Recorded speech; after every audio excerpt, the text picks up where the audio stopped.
بسم اللہ الرحمن الرحیم، السلام علیکم۔ دیکھیے، جہاں تک تعلق ہے، ایک سوال ہے کہ شاپنگ کے حوالے سے اگر شاپنگ کرتی ہیں خواتین یا حضرات تو کون سی شاپنگ بتانی چاہیے، کون سی نہیں بتانی چاہیے، کون سی چھپانی چاہیے وغیرہ۔ مجھے کافی تھوڑی دقت ہوئی اس سوال کو سمجھنے میں، لیکن بہرحال جو مجھے سمجھ آیا وہ میں آپ کی خدمت میں عرض کر دیتا ہوں۔ دیکھیے، ایک ہوتا ہے جھوٹ، ایک ہوتی ہے حکمت۔ جھوٹ اگر کسی کو نقصان نہیں دے رہا اور آپ کو بھی ناجائز فائدہ نہیں دے رہا تو وہ حکمت کی بات ہوگی نا جناب والا۔ تو ایسا جھوٹ اگر آپ بول دیتے ہیں جس سے کسی کا نقصان نہیں ہو رہا بلکہ آپ بھی نقصان سے بچ رہے اور معاشرہ بھی نقصان سے بچ رہے، تو اسے آپ حکمت کہہ سکتے ہیں۔ اب مثال کے طور پر خاتون خانہ گھر سے نکلی ہیں، صاحب ان کے ساتھ گئے اور وہاں جا کر انہوں نے 2-3 سوٹ پسند کر لیے، اور صاحب وہ 2-3 سوٹ انہیں لے کر دینے کی صلاحیت بھی رکھتے تھے، یعنی ان کے پاس پیسے تھے، وہ ان کے لیے خرید سکتے تھے، وہ طاقت رکھتے تھے، انہیں خرید لیا۔ اب جب وہ واپس گھر آتی ہیں، اگر وہ ان لاز میں کے ساتھ جوائنٹ فیملی میں رہ رہی ہیں، تو انہیں یہ اچھی بات تو نہیں ہے کہ وہ آ کر اس کا باقاعدہ اشتہار لگا دے کہ میرا ہسبینڈ مجھے لے کر گیا تھا اور دیکھو اس نے مجھے 3 سوٹ دلوائے ہیں۔ تو اس کا اگر کبھی کوئی نقصان ہوگا تو صرف اسی خاتون کو ہوگا، اور سب سے زیادہ اسی کو ہی ہوگا۔ ہسبینڈ کو تو ہوگا، ظاہر تھوڑی دیر کے لیے ہو سکتے اسے امبیرسمنٹ ہو۔ یہ جیسے معاشرے میں رہتے ہیں اس طرح یہ ہوتا ہے۔ شاید میری کچھ بہنیں سن کے یہ بات کہیں کہ یہ شاید مردوں کی طرفداری بیٹھا کر رہی ہے اس کی، تو میری بہن میں آپ ہی کی طرفداری کروں، اب ایک لمحے کو غور کریں گے تو آپ کو اندازہ ہو جائے گا۔ تو اگر انہوں نے 3 سوٹ لے لیے، اگر آپ نے لے بھی لیے 3 سوٹ، تو 3 سوٹ بتانے کی ضرورت نہیں ہے۔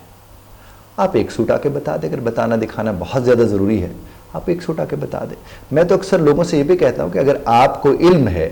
کہ آپ کا ہسبینڈ آپ کے لیے زیادہ سوٹ خرید سکتا ہے لیکن آپ کے لیے پرابلم ہو سکتے ہیں، تو وہ آپ سوٹ خرید کے اپنے پاس رکھ کے کسی کے نام سے اپنے حصے میں لا سکتے ہیں، جیسے کسی سہیلی نے دے دیا تھا، یا لاسٹ ٹائم جب آپ اپنے میکے گئی تھی آپ کی بہن نے آپ کو گفٹ کر دیا، یا بھائی لے کر آیا تھا، یا آپ کی بھابھی کو لے کر آ گئی تھی، یا آپ کی ساس نے آپ کے لیے رکھا ہوا تھا، وہ بے شک آپ کے ہسبینڈ نے دیا ہوگا۔ اس کا فائدہ کیا ہوگا؟ اس کا فائدہ آپ کو یہ ہوگا کہ آپ وہ جو رشتوں کے اندر بعض اوقات مسائل آ جاتے ہیں ان سے آپ بچ جائیں گے۔ بے شک آپ ہی کا حق ہے آپ کے شوہر کی کمائی پر، شرعاً بھی آپ کا حق ہے، قانوناً بھی آپ ہی کا حق ہے، لیکن ہم ایک معاشرے میں رہتے ہیں۔ اب جس طرح سے بعض اوقات خواتین یہ فرما رہی ہوتی ہیں کہ تم نے اس کے سامنے مجھے ایسا کچھ کیوں کہا تھا۔ مرد کو نہیں کہنا چاہیے کسی کے سامنے بھی، حالانکہ جھگڑے معاملات آخر اختلاف رائے ہوتا ہے، وہ علیحدہ سے بیٹھ کے اس کو طے کرنا چاہیے تاکہ کل کو یہ بات نہ ہو۔ اور اگر کبھی اس نے کہہ بھی دیا ہے تو اس کو ایشو دیکھیے، ایشو بنتے کیسے ہیں؟ ایشو بنتے ایسے ہیں کہ جب آپ اپنی جگہ پر اپنے آپ کو درست سمجھ رہے اور دوسرا بھی اپنے آپ کو اپنی جگہ پر درست سمجھ رہے، جب دونوں سننے کو تیار نہیں ہوں گے تو ایشو بنیں گے نا۔ تو شاپنگ میں بھی یہی ہوتا ہے کہ اگر ہسبینڈ نے کہہ دیا کہ دیکھو سوٹ تم زیادہ لینا چاہ رہی ہو لے لو،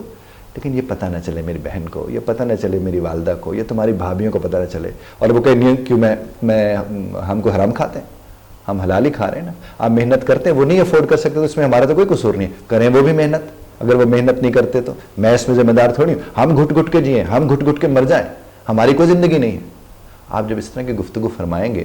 تو ہو سکتا ہے کہ وہ جو صاحب ہے وہ آپ کے گھٹ گھٹ کے مرنا شروع کر دے، اور اگر نہیں گھٹ گھٹ کے مریں گے تو وہ بدتمیزی پر اتر آئیں گے، یا آپ کے ساتھ کریں گے یا فیملی والوں کے ساتھ کریں گے، اور بعد میں اگر آپ نے کہا میں نے تو کچھ بھی نہیں کہا تھا، میں نے تو حق کی بات کی تھی، نہیں میری بہن ایسی بات نہیں ہے۔ آپ اس کے اوپر ایک دفعہ غور کر کے دیکھیں تو آپ کو اندازہ ہو جائے گا۔ اسی طرح سے اگر مرد کہتا ہے کہ میرے پر اتنی ذمہ داریاں ہیں، صرف تمہاری ذمہ داری نہیں ہے، میں یہ بھی کروں وہ بھی کروں، تو صاحب آپ کو ایک بات بتا دوں، آپ کی پہلی اور سب سے اہم ذمہ داری جو ہے وہ آپ کی بیوی بچے ہیں۔ آپ کو انہیں بولنا اس طرح سے نہیں چاہیے، ان کے ساتھ بیٹھ کے آرام سے انہیں بتائیں کہ دیکھیں میرے یہ مسائل ہیں، میرے یہ پرابلمز ہیں، اور مجھے اسی طرز پر ان چیزوں کو دیکھنے کرنے کی ضرورت ہے۔ اس طرح بچوں کے کپڑے اگر آپ لینے کے لیے جاتے ہیں، اب آپ نئے کپڑے لے کر آئے، تازہ کپڑے ہیں بڑے زبردست شاندار سے، اور وہ لے کر آئے تھے کہ کسی اچھے وقت پر کہیں جانا کرنا ہوگا تو بچے لے کر جائیں گے، اور بچوں نے ضد کیا، آپ نے اسی وقت پہنا دیا اور وہ گندے کر کے اگر اگلے دن کہیں اور جانا تھا، اور پھر آپ کے اور ہسبینڈ کے درمیان لڑائی جھگڑا شروع ہو گیا۔ یہ عام طور پر دیکھیں، میں چونکہ ریلیشن شپ کوچ ہوں تو بہت سی کہانیاں مجھ تک آتی ہیں، اور وہ کہانیوں کی ہی کوئی نہ کوئی صورتحال ہے جو میں آپ کی خدمت پیش کر رہا ہوں، ہمیں اس کو سمجھنا چاہیے۔ اچھا کچھ لوگ ہوتے ہیں اچھا میں پچھلی عید والے کپڑے اب پہن لو، بھائی وہ پچھلی عید اگر 2 مہینے پہلے گزری ہے تو پہننے تو جا سکتے ہیں، البتہ سردیوں کے سوٹ ہیں، گرمیوں کے سوٹ ہیں، ہر دفعہ 1-2 سوٹ نئے لینے چاہیے، بہت اچھی بات ہے، لیکن یہ سوچنا چاہیے کہ آپ کے ارد گرد جو لوگ پھر رہے ہیں وہ کتنا کو اس کو افورڈ کر پا رہے ہیں۔ اور دیکھیں صاحب، جواب دینا ہے، حساب دینا ہے، ہم جو کچھ بھی استعمال کر رہے ہیں ہمیں اس کا حساب دینا ہے۔ آپ یہ اگر سوچ کے دیکھیں گے تو آپ کو اندازہ ہوگا کہ پھر ہمیں کتنی چیزیں خریدنی چاہیے اور کتنی اپنے استعمال کے اندر رکھ کر انہیں کس طرح لوگوں میں تقسیم کر دینا چاہیے،